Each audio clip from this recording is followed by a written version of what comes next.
अस्सलाम वालेकुम everyone. Today I am in Kashmir. Actually अभी कश्मीर पहुंची तो नहीं हूँ, लेकिन मुजफ्फराबाद में ही पहुंची हूँ। अभी हम कोहाला ब्रिज पे ही हैं और थोड़ा सा स्टे लिया है और मैं अपनी गाड़ी को पीछे कहीं छोड़ के खुद ज़रा पाँव चलने को मैंने प्रेफर किया है, ताकि मैं थोड़ा सा इधर को इसका जो सीन है उसको अच्छे से देख सकूँ, फील कर सकूँ, थोड़ा सा रिकॉर्ड कर सकूँ और आपको भी साथ में एंगेज कर सकूँ। सो पाँव चलते चलते मैं इस एक ब्रिज पे आ गई हूँ और कश्मीरी लोग तो अच्छे से जानते होंगे कि इस लोकेशन को क्या कहते हैं। I don't know what to call it. शायद ये कोहाला ब्रिज है, मैं बहरहाल कह रही हूँ इसको कोहाला ब्रिज, क्योंकि मेरे पास इस टाइम टूर गाइड नहीं है, मैं उनसे काफ़ी आगे निकल आई हूँ।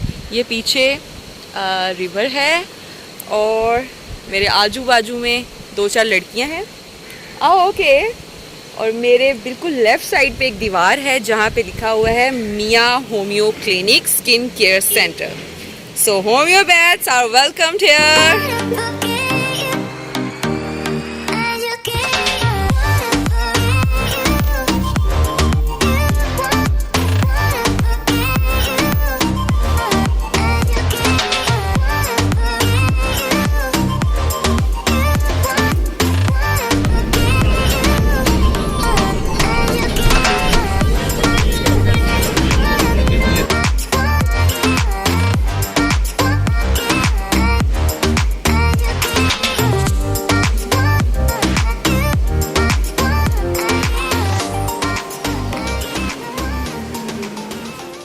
Once again and back to you guys.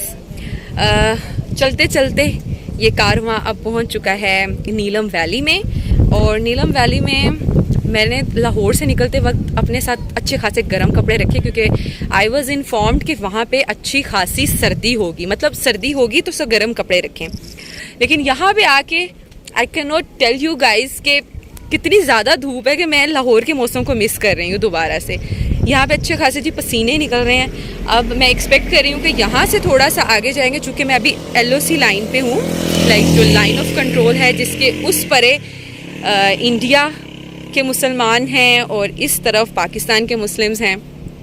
सो ये बड़ी खूबसूरत सी पार्टीशन है। सिर्फ कैसे एक बारीक सी लाइन ने 2 लोगों को जुदा किया होता है, ये होती हैं जी मुल्की हदूद।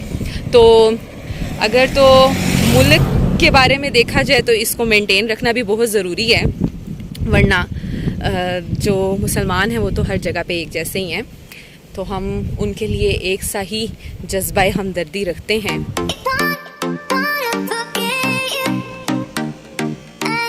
Back to you guys. So travel belonging actually is not my subject, लेकिन यहाँ पर होते हुए चूँकि मैंने आप लोगों को एंगेज भी रखना था, तो कुछ टॉपिक्स हैं जो मैं आपसे डिस्कस कर सकती हूँ अपने डोमेन को कवर करते हुए। वो ये कि जब भी आप हाई एल्टीट्यूड पे आएँ तो मेक श्योर कि कुछ चीज़ें आपके पास होनी चाहिए स्किन केयर के हवाले से। होते हुए भी जो मैंने चीज़ें कुछ नोट की हैं और आपसे शेयर करना चाहूँगी वो ये हैं कि अपने डोमेन में रहते हुए कुछ टिप्स हैं स्किन के हवाले से कि जब आप हाई एल्टीट्यूड पे होते हैं तो ऐसी कौन सी स्पेसिफ़िक चीज़ें हैं जो आपको नोट करना बहुत इम्पॉर्टेंट है।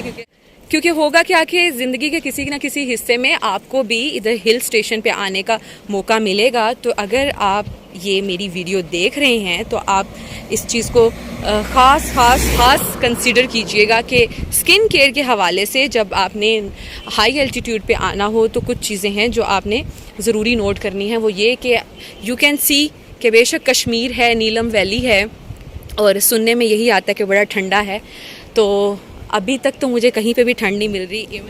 सो हिल स्टेशन पे आने से पहले मेक श्योर कर लें कि कुछ चीज़ें आपके पास हैं और उनमें आ जाता है जी सबसे पहले सन ब्लॉक। मेक श्योर कि आपके पास सन ब्लॉक होना चाहिए SPF 70+, क्योंकि यहाँ पे वाकई 70+ SPF की ज़रूरत पड़ेगी। क्योंकि होता क्या, इसकी ज़रूरत क्यों पड़ती है, क्योंकि आप सनलाइट और आपका सन एक्सपोजर यहाँ पे ज़्यादा होता है, सन के करीब होते हैं हाई एल्टीट्यूड पे होने की वजह से। UV light and UV rays जो हैं आपकी स्किन को डैमेज कर रही होती हैं कहीं ना कहीं, और ये फिर रिस्पॉन्सिबल होती हैं कि आपकी सन टैनिंग हो जाए। So it's very important for you guys कि आप सनस्क्रीन ज़रूर लगाइए।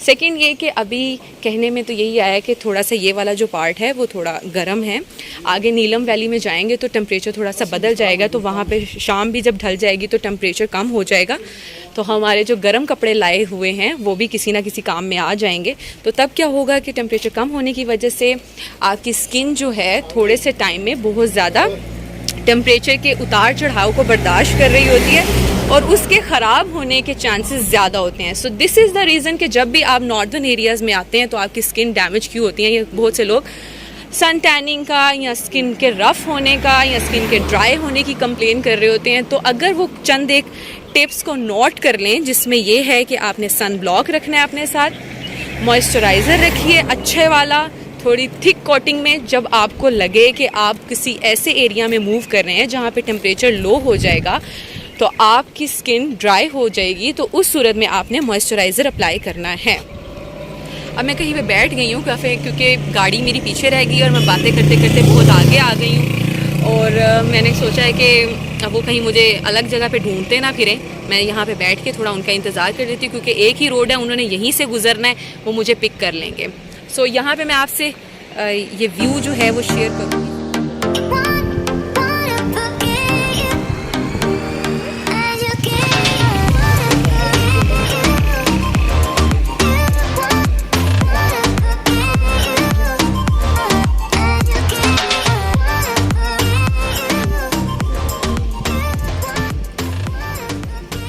एक चीज़ जो है जी वो बड़ी इंपॉर्टेंट है, डेट इज़ सनस्क्रीन SPF 70+, ये नोट कर लें। और सेकंड जो चीज़ है वो है जी मॉइस्चराइज़र अपने साथ रखिए। थर्ड चीज़ जो है वो सन ग्लासेस हैं, जैसे कि अगर जैसे मैंने अभी ये यूज़ कर रही हूँ, अगर मैं इसको रिमूव करूँगी तो I can not see even my face जो मैं रिकॉर्ड कर रही हूँ, क्योंकि सनलाइट बहुत ज़्यादा है, फिर हमें अपनी बैटरीज़ भी सेव करनी होती हैं। तो सब चीज़ों को देखते हुए जितनी भी एहतियाती तदाबीर हो सकती हैं वो ज़रूर की जाएँ, वरना आप परेशान हो सकते हैं, क्योंकि मुसाफिर जो होता है वैसे ही बड़ा मेहमान होता है। तो एक और चीज़ है जो आपने नोट करनी है, वो ये है कि आप अपने साथ लिप बाम भी ज़रूर रखेंगे। लिप बाम रखना है क्योंकि होता क्या है कि जब थोड़ी सी ठंडी हवा चलती है तो आपकी जो स्किन है वो ड्राई होना शुरू हो जाती है। सबसे पहले आपके जो मोस्ट एक्सपोज्ड पार्ट हैं, जैसे लिप की जो लाइनिंग है, ये लिप की जो स्किन है वो बहुत ज़्यादा सेंसिटिव होती है। आप यू विल सी कि जब भी आप किसी ठंडे इलाके में जाते हैं तो आपकी जो आउटलाइन होती है लिप की वो ड्राई होना शुरू हो जाती है। फिर वो ड्राई होती है, उसको नरिश या मॉइस्चराइज़ नहीं किया जाता टाइम पे, तो वो क्या होता है कि ब्राउन स्कैबिंग किसी शक्ल में आ जाती है, ठीक है। और उसके बाद क्या होता है कि आपके लिप्स ऐसे फटना शुरू हो जाते हैं, क्रैकी हो जाते हैं, वो पेनफुल हो जाते हैं, फिर उसको हील होने में कम से कम 8 दिन लग जाते हैं। तो सबसे उसकी बेहतर जो केयर है वो ये है कि अपने साथ लिप बाम रखें और उसको बार बार अप्लाई करते रहें। लाइक आप उसको 6 घंटे के बाद ज़रूर अप्लाई करें, ताकि आपके लिप्स जो हैं वो उसका जो मॉइस्चर है वो मेनटेन रहे।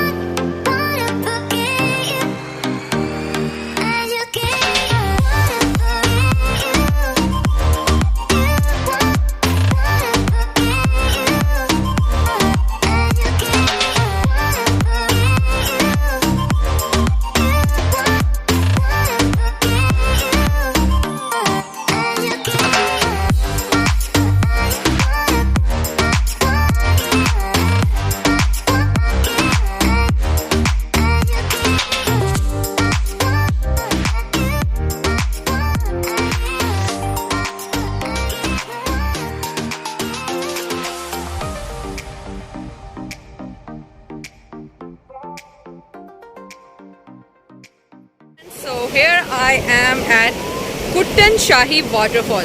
मैं हमेशा इसका नाम भूल जाती हूँ, हमेशा कह देती हूँ कुट्टन वाटरफॉल, बट इसका पूरा नाम है जी कुट्टन शाही वाटरफॉल। और इस पानी के फ़्लो का शोर आप सुन सकते हैं, बहुत तेज़ बहता हुआ पानी है और बहुत ज़्यादा शोर मचाता हुआ पानी है। I don't know how to describe this scene, क्योंकि शायद कैमरा इसको जस्टिफाई नहीं करेगा जो कि मेरी आईज़ देख रही हैं। अपने तौर पे ज़रूर यहाँ पर आइएगा, लेकिन एहतियाती तदाबीर के साथ। Like you have to wear comfortable shoes, you have to wear मोटे वाली सॉक्स पहन के आइएगा, जिससे आपके पाँव को अच्छी खासी ढारस मिले। और मतलब एक जिसे कहते हैं ना सुकून मिले, वो भी बहुत ज़रूरी है। और इसका पानी बहुत ठंडा है, आप अपने पाँव मतलब 1 मिनट के लिए मुसलसल इसके अंदर डिप नहीं कर सकते, वो फ्रीज़ होना शुरू हो जाते हैं, या मतलब आप ऐसा फील करते हैं कि जैसे वो फ्रीज़ हो रहे हैं। सो सी द व्यू, हर तरफ पहाड़ों के दरमियान ये घिरा हुआ माहौल है, लोग यहाँ पर आते हैं और इस पॉइंट को इंजॉय करते हैं। हवा है, हल्की हल्की धूप है, बादल का इतना डेंस टुकड़ा है, ऊंचे ऊंचे पहाड़ हैं, हर तरफ दरख्त हैं, पानी है, पानी का शोर है और बहुत आला व्यू है। और see my hairs are like this